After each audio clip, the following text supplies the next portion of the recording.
നോക്കാം വാർത്തകൾ വേഗത്തിൽ. കൊച്ചി എടയാർ വ്യവസായ മേഖലയിലെ അറവ് മാലിന്യ സംസ്കരണ പ്ലാന്റിലെ പൊട്ടിത്തെറിയിൽ ഒരു മരണം. ഇതര സംസ്ഥാന തൊഴിലാളി മരിച്ചു. 3 പേർക്ക് പരിക്കേറ്റു. ഒഡീഷ സ്വദേശി അജയ് വിക്രമനാണ് മരിച്ചത്.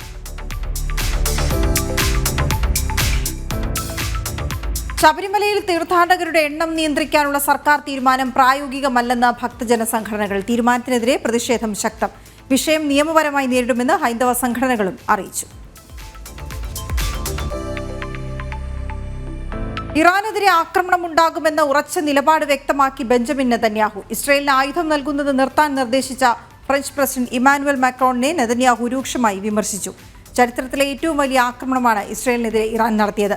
ഒരു രാജ്യത്തിനും അംഗീകരിക്കാനാകാത്ത ഇത്തരം അക്രമങ്ങളെ പ്രതിരോധിക്കാൻ ഇസ്രയേലിന് അധികാരമുണ്ടെന്നും നെതന്യാഹു.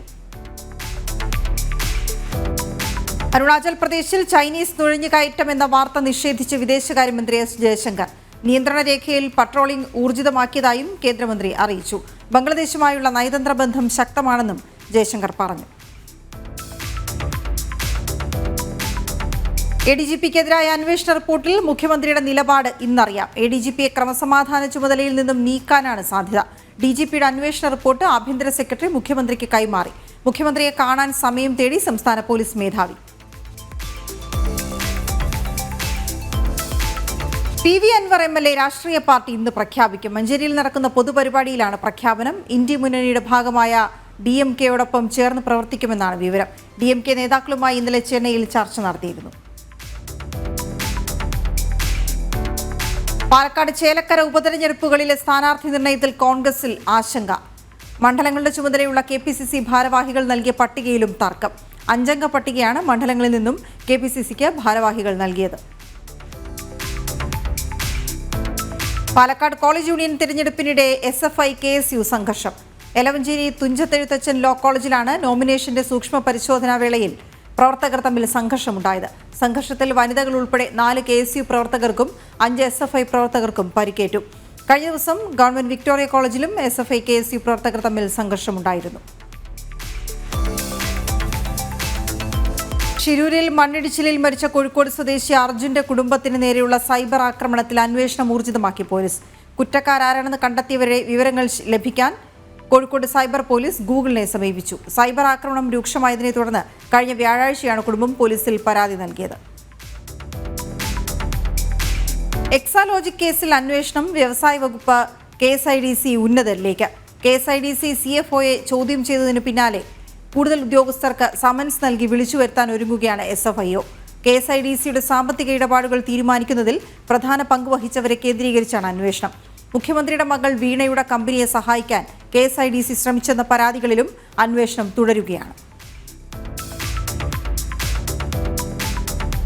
അമീബിക് മസ്തിഷ്ക ജ്വരം ബാധിച്ച് ചികിത്സയിൽ കഴിയുന്ന 9 വയസ്സുകാരിയുടെ നില അതീവ ഗുരുതരം. സെപ്റ്റംബർ 30-ന് SATയിൽ ചികിത്സ തേടിയ കുട്ടിയുടെ ആരോഗ്യനിലയിൽ മാറ്റമില്ല. അപൂർവമായ അമീബിക് മസ്തിഷ്ക ജ്വരബാധയിലെ 2ാം ഘട്ട വ്യാപനത്തിൽ കടുത്ത ആശങ്ക ഉയരുകയാണ്.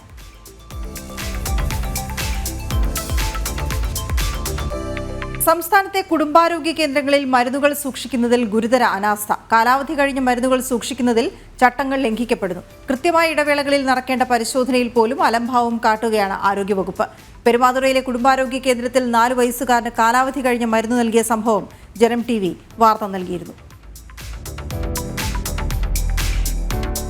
സംസ്ഥാനത്ത് 3 ദിവസം കൂടി ഒറ്റപ്പെട്ട മഴ തുടരും. ബംഗാൾ ഉൾക്കടലിൽ രൂപപ്പെട്ട ചക്രവാത ചുഴിയുടെ സ്വാധീനത്താലാണിത്. ഇന്ന് ഇടുക്കി, മലപ്പുറം, കോഴിക്കോട്, വയനാട്, കണ്ണൂർ, കാസർഗോഡ് ജില്ലകളിൽ യെല്ലോ അലർട്ട് പ്രഖ്യാപിച്ചു.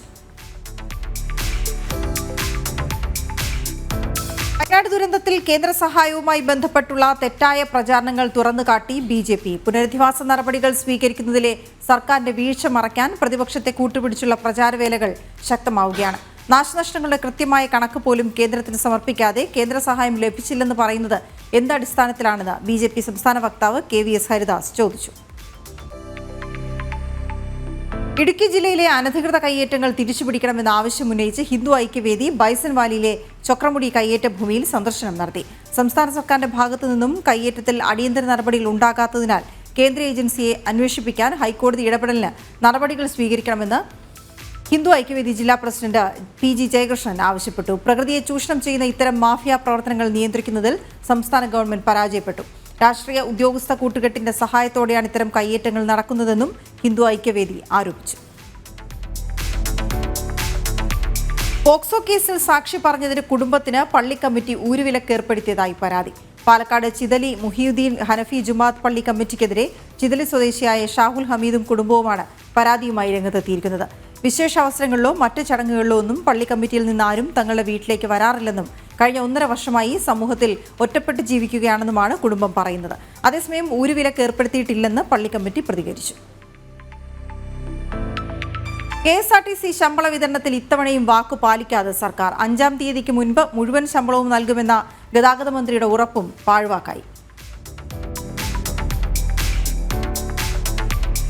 ബധിരനും മൂകനും എന്ന പദപ്രയോഗം നടത്തുന്നത് ധാർമ്മികമായി തെറ്റെന്ന് ഹൈക്കോടതി. കേൾവി വൈകല്യം എന്ന പദം ഉപയോഗിക്കുന്നത് കുറ്റകരമെന്നും ജസ്റ്റിസ് ദേവൻ രാമചന്ദ്രൻ അടങ്ങിയ ഡിവിഷൻ ബെഞ്ച്. കരുനാഗപ്പള്ളി സ്വദേശികൾ സാമ്പത്തിക തർക്കവുമായി ബന്ധപ്പെട്ട് നൽകിയ ഹർജിയിലാണ് കോടതി നിരീക്ഷണം.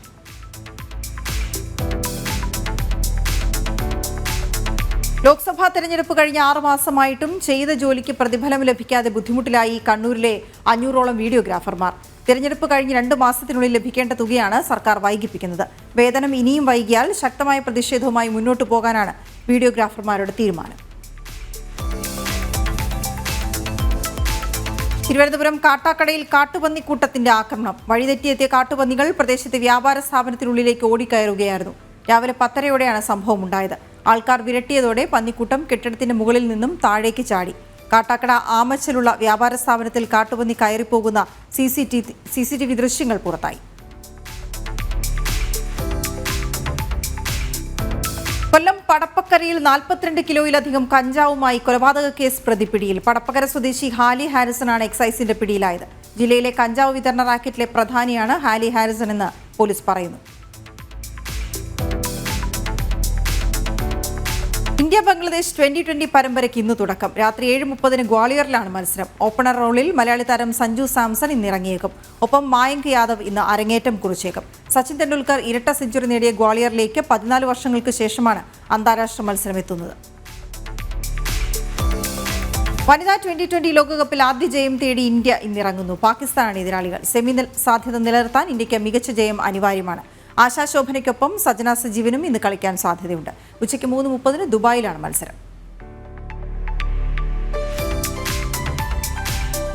ഒമാൻ തൊഴിൽ നിയമലംഘനങ്ങൾ കണ്ടെത്താൻ പരിശോധന ശക്തമാക്കി. നിയമലംഘകരായ 638 പ്രവാസി തൊഴിലാളികളെ അറസ്റ്റ് ചെയ്തതായി അധികൃതർ അറിയിച്ചു.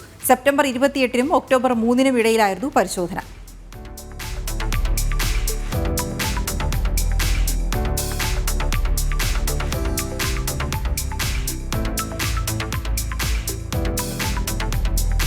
റാപ്പിഡ് ന്യൂസ് പൂർണ്ണമാകുന്നു. ഇടവേളയ്ക്ക് ശേഷം തിരിച്ചു.